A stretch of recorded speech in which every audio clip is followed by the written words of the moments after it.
আল্লাহ চেয়েছে বলেই আপনার কাছে আমার এই ভিডিওটা এসেছে, এবং আল্লাহ যদি চান তাহলে আপনি আমার সম্পূর্ণ কথাগুলো শুনবেন ইনশাআল্লাহ।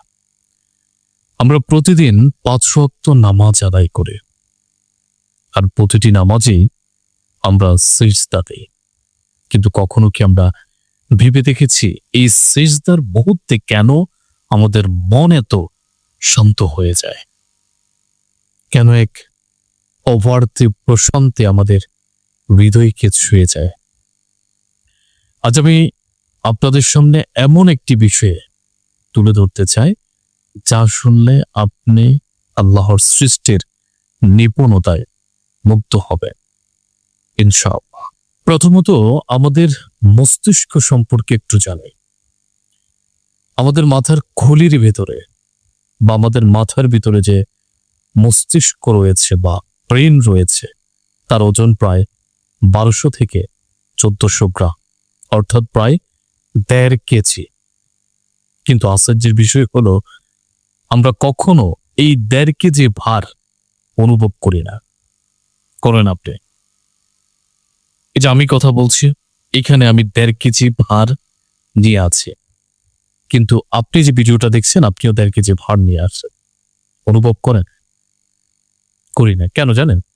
কারণ মহান আল্লাহ আমাদের মস্তিষ্কের চারপাশে সিরেব্রোস্পাইনাল ফ্লুইড নামক এক বিশেষ তরল দিয়েছেন।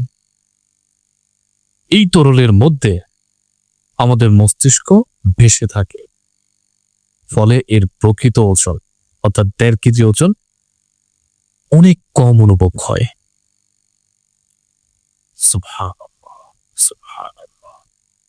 কি চমৎকার ব্যবস্থা, তাই না? এবার আসি সিজদাহর সে প্রশান্তের রহস্য।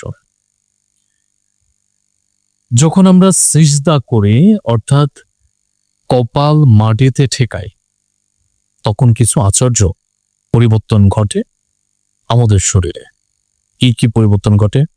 প্রথমত মস্তিষ্কের দিকে অর্থাৎ ব্রেনের দিকে রক্ত প্রবাহ সহজ হয়ে যায়। আমরা মাথা ঝুঁকে আছি, রক্ত প্রবাহ একদম সহজ হয়ে যায়।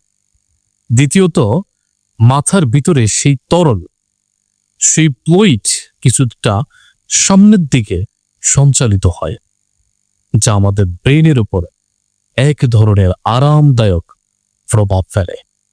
ফলে সিজদা শেষে আমরা এক ধরনের মানসিক প্রশান্তি অনুভব করি। সুবহানাল্লাহ। এটা শুধু ইবাদত নয়, বরং আমাদের শরীর ও মনের জন্য এক অপূর্ব নিয়ামত, অপূর্ব নিয়ামত।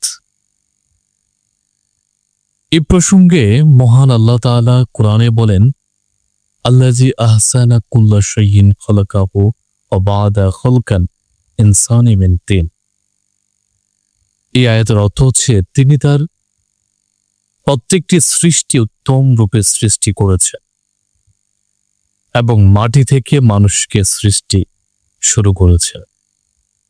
এই আয়াতটি হলো সূরা সিজদা আয়াত নাম্বার 7। আমার এই ভিডিওটা এখন পর্যন্ত যদি কোনো ভাই ও বোনেরা দেখে থাকেন, প্রিয় ভাই ও বোনেরা, আমাদের শরীরের প্রতিটি অঙ্গ, প্রতিটি শ্বাস প্রশ্বাস, এমনকি প্রতিটি সিজদা সবকিছুই সাক্ষ্য দেয় আমাদের একজন পরম দয়ালু স্রষ্টা আছে। তিনি শুধু আমাদের সৃষ্টি করেননি, বরং আমাদের প্রশান্তিতে রাখার জন্য অসাধারণ সব ব্যবস্থা করে রেখেছেন। তাই আসুন আমরা যখন সিজদা করি তখন যেন শুধু অভ্যাস বশত না করি, বরং এই অনুভূতি নিয়ে করি আমি এখন আমার রবের সবচেয়ে কাছে এবং তার অগণিত নিয়ামতের মাঝে নিমজ্জিত। আল্লাহ আমাদের সবাইকে মহান আল্লাহ পাক রব্বুল আলামিনের সৃষ্টি সম্পর্কে গভীরভাবে চিন্তা করা এবং সে অনুযায়ী আমল করার তৌফিক দান করুক। আমিন। আমি শুকরিয়া জ্ঞাপন করছি আপনি যে ভিডিওটা দেখছেন আপনার জন্য, কারণ মহান আল্লাহ চেয়েছেন যে আপনি আমার এই কথাগুলো সম্পূর্ণ শুনেন, এবং আল্লাহ চেয়েছেন বলে আপনি এই পর্যন্ত আমার ভিডিওটা দেখেছেন। এই তথ্যটা আপনি চাইলে আপনার ফ্রেন্ড লিস্টের অন্য কাউকে আপনি শেয়ারের মাধ্যমে তাকে জানাতে পারেন।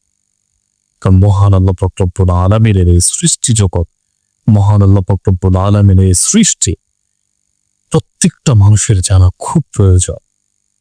শেয়ার করে আপনার প্ল্যান লিস্টে থাকা আপনার আত্মীয় স্বজন, আপনার পাড়া প্রতিবেশীকে জানিয়ে দেন।